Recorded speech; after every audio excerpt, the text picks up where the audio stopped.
आपल्या सुरेल आणि भावस्पर्शी गायकीनं मराठी गझलला जागतिक स्तरावर नेणारे गझलनवाज भीमराव पांचाळे यांच्या अमृत महोत्सवी वर्षानिमित्त स्नेह गझल या भव्य सोहळ्याचं आयोजन राम गणेश गडकरी रंगायतन इथे करण्यात आलं.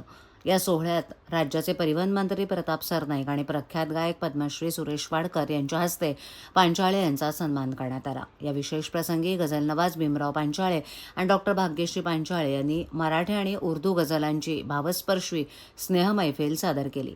उपस्थित रसिकांना मंत्रमुग्ध केलं. मराठी गझलला केवळ महाराष्ट्रातच नव्हे तर साता समुद्रापार पोहोचवण्यात भीमराव पांचाळे यांचं मोठं योगदान आहे.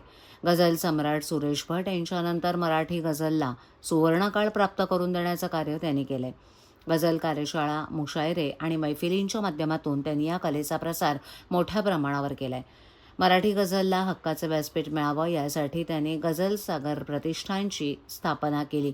या संस्थेमार्फत राज्यभर तसंच देशभरात अखिल भारतीय मराठी गझल संमेलनाचं आयोजन करण्यात आलं, ज्यामुळे अनेक नवोदित कलाकारांना संधी मिळाली.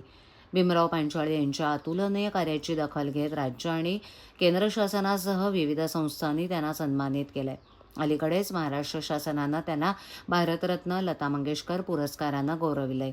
या कार्यक्रमाचं आयोजन ठाणे महानगरपालिकेचे अतिरिक्त आयुक्त आणि गझल लेखक संदीप माळवी तसंच ठाण्याचे निवासी उपजिल्हाधिकारी संदीप माने यांनी केलं होतं.